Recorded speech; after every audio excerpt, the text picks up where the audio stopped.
Hi, I am Bea. Our group is going to tackle Archer and her version of morphogenesis.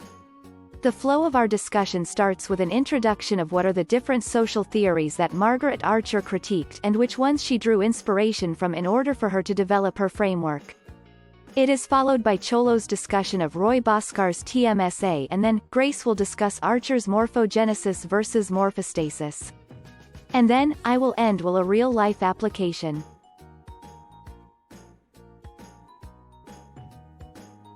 Dr. Margaret Archer is a British sociologist most known for her morphogenic approach to social theory. She is one of the most influential theorists in critical realism. She is a founder member and as of March 2014, the president of the Pontifical Academy of Social Sciences. She is also a founder member of the Academy of Learned Societies in the Social Sciences and a trustee in the Center for Critical Realism. The vexatious fact of society has to be tackled in theory and for practice. Vexatious or annoying or troublesome. If we can name one vexatious beast, it is the traffic in Metro Manila.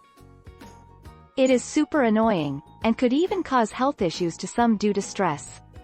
Archer said that the taming of this vexatious beast has to be tackled both in theory and practice. In Archer's article, Realism and Morphogenesis, she critiqued various social theories, particularly individualist versus holist theories. Holist theories are those which look at society in general and that it is the structure that dictates how people act. Let us go back to traffic. What makes traffic traffic? Here we see physical infrastructure. Example, there are not enough roads for the amount of vehicles. This is just one facet of the structure of traffic, this vexatious fact of society. While individualist theories are focused on the individual, what people do actually dictates what happens to society.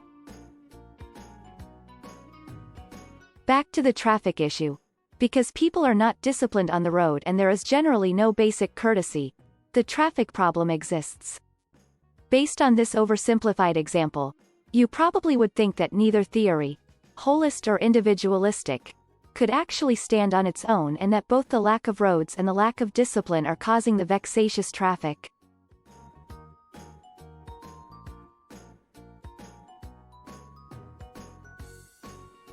More than that, the Emergentist theories came out which integrate the dualist concept of structure and human agency. Emergentist theories tackle the vexatious fact of society by looking at the total, which is much more than just the sum of its parts, where new properties can emerge on the basis of existing properties. Roy Bhaskar's transformational model of social action or TMSA is one such emergentist theory, as well as Archer's morphogenic approach, which is an improvement of TMSA. In reading Archer's articles, it is best to read her previous works on analytical dualism and culture.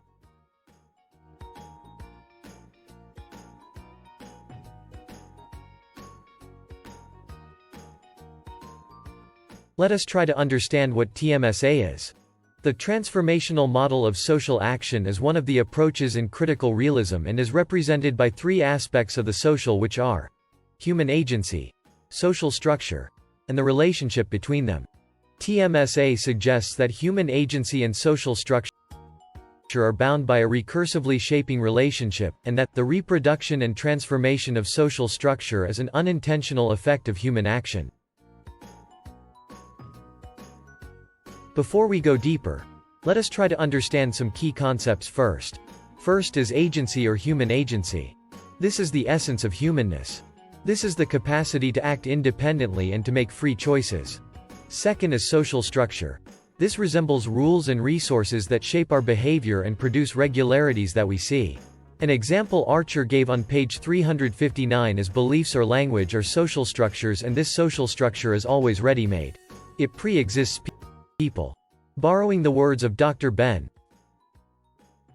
structure includes roles, rules, relationships, and resources that shape the activities of people. 3. Reproduction happens when human agency reinforces or repeats the existing social structures. 4. Transformation happens when human agency elaborates on or changes the present social structure.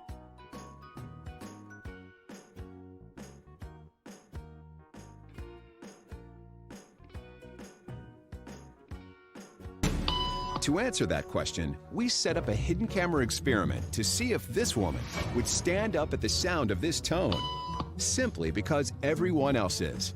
You might be thinking you'd never go along with this. Or would you?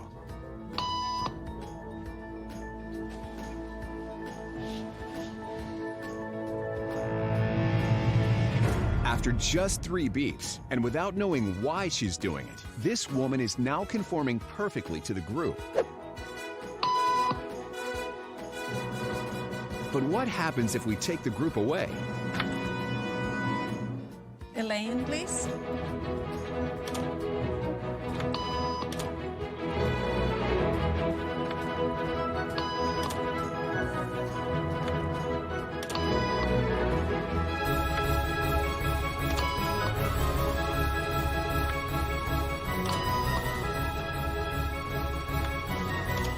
Okay, now she's alone. The crowd is gone and nobody is watching her, except our hidden cameras. What do you think she'll do?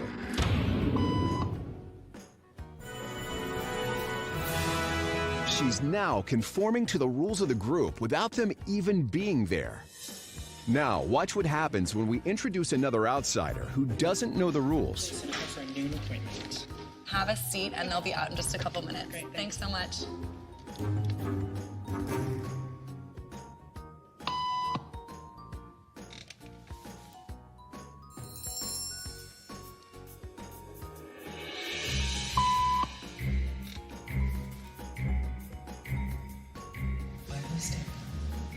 Everybody was doing it, so I thought I was supposed to. Think she'll teach the new guy what to do?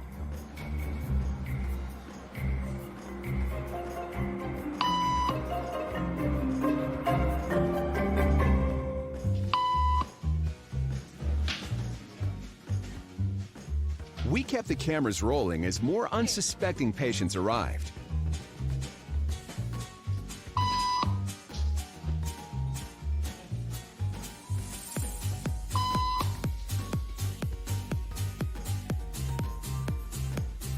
And slowly but surely, what began as a random rule for this woman has now become the social norm for everyone in this waiting room. Here to explain what's going on in their brains is Jonah Berger of the University of Pennsylvania. This sort of internalized form of herd behavior is part of what we call social learning. Starting at a very early age, when we see members of our group perform a task, our brains literally reward us for following in their footsteps. When I saw everybody stand up, I felt like I needed to join them. Otherwise, Let us try to understand what TMSA is. The transformational model of social action is one of the approaches in critical realism and is represented by 3 aspects of the social, which are human agency, social structure, and the relationship between them. TMSA suggests that human agency and social structure are bound by a recursively shaping relationship, and that the reproduction and transformation of social structure is an unintentional effect of human action.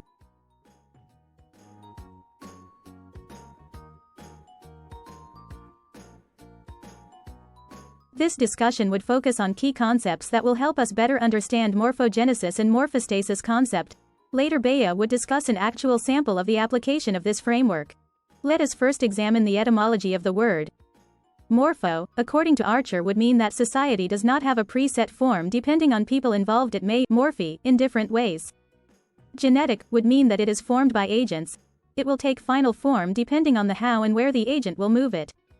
Morphogenesis echoes the TMSA, and both are anchored in realism. This approach stresses the probability of transforming social structure through social actions of the agents. Society is created over time in agents, actors' motivations, identities also morphes over time, at different timescales.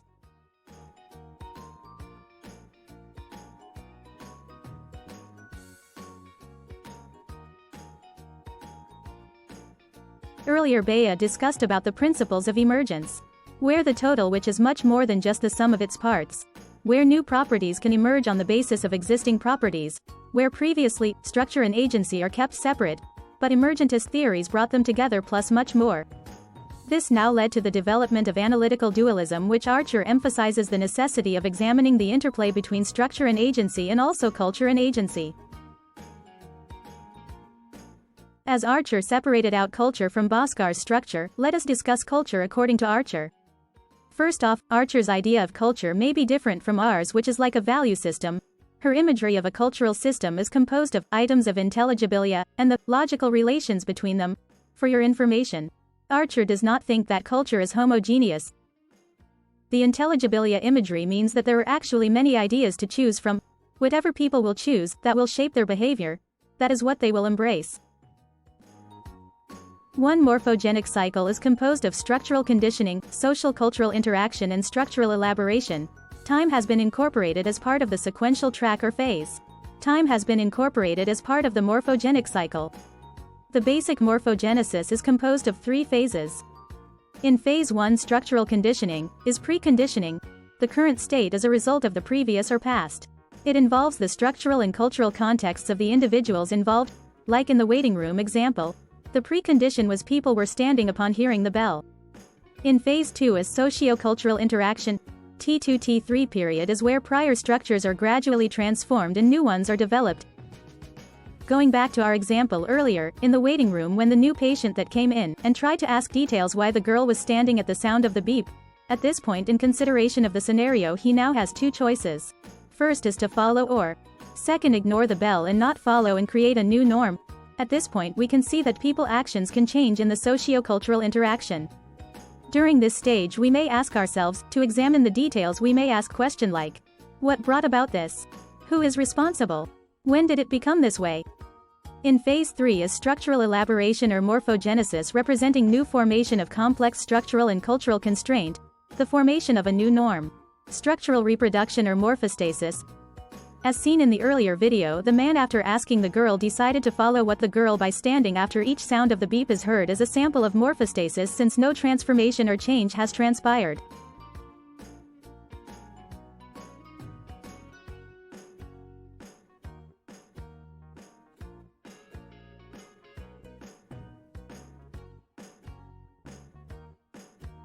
Lastly, we want to show you TMSA and MM together. Output of previous cycle can serve as input to the new cycle.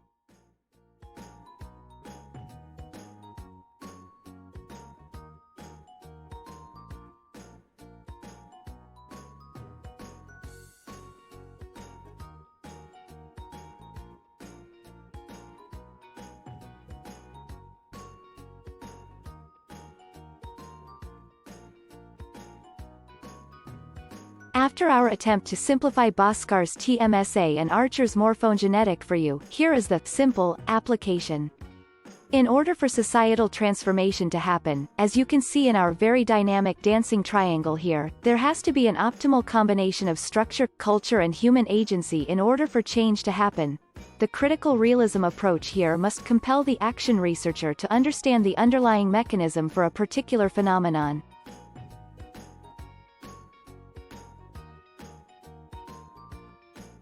Here is a simple application. In order for societal transformation to happen, there has to be an optimal combination of structure, culture and human agency. Here we see the analytical dualism of structure and human agency.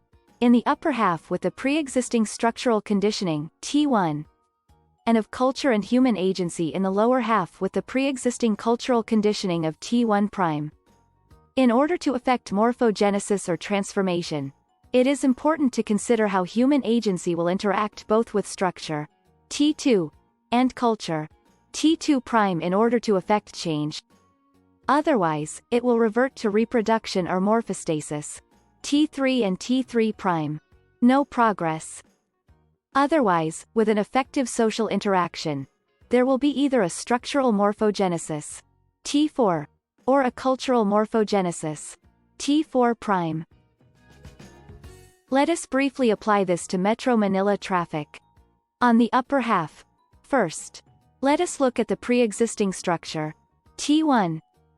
There is an apparent lack of roads to accommodate the current volume of vehicles on the road. But it is not just a simple adding of roads, as the law of congestion states that an increase in roads results in an equivalent increase in road users. So no amount of building additional roads and skyways will solve the traffic problem if it would be the only solution. No change. Morphostasis. So, what must be done? The social interaction part of this must be based on addressing the underlying mechanism of the traffic problem. As for culture and human agency, going back to the intelligibilia imagery of Archer, for the sake of simplicity, let the two logically related items be that of discipline even when no one is looking and the other is conditional discipline. The logical connection of unconditional and conditioned discipline is the rules implementation. Take the case of Metro Manila drivers behaving differently when they go to Subic where there is a strict implementation of rules. Breaking the rules is equivalent to a traffic ticket. No negotiations, like a stop sign there means a full stop even if there are no other vehicles around. So, if you just slowed down, you will get apprehended and penalized. So, expect a cultural morphogenesis then. If rules implementation will be like that of Subic such that, in the subsequent cycle, the pre-existing culture will now be unconditional discipline. But we know that that is not the case in Metro Manila where the pre-existing culture, T1 prime is general lack of discipline. Applying Archer's definition of culture. Apparently, many if not most have embraced the idea that in traffic, I must go first. The me first mentality. Enter the contactless apprehension system. T2 prime. Cameras were installed in identified intersections which had bad cases of discipline. What is the result? Apparently, there is now a better state of discipline in areas where there are cameras because of the hefty fine for a ticket backed up by evidence of pictures and a video. So, that is morphogenesis. T4 prime in areas where there are cameras for the contactless apprehension system. In the next iteration, T1 prime is now a discipline where there are cameras. In conclusion, if you take a look at the traffic problem, it is not just a structural problem nor is it just a cultural problem. Truly, this vexatious fact of society is complex. The human agency part of it should not just happen in one blow. The action researcher must then tackle this vexatious beast considering the optimal mix of structure, culture, and human agency, in order to have a more lasting morphogenesis, for the change to be institutionalized. And that's Archer for you. Thanks for watching.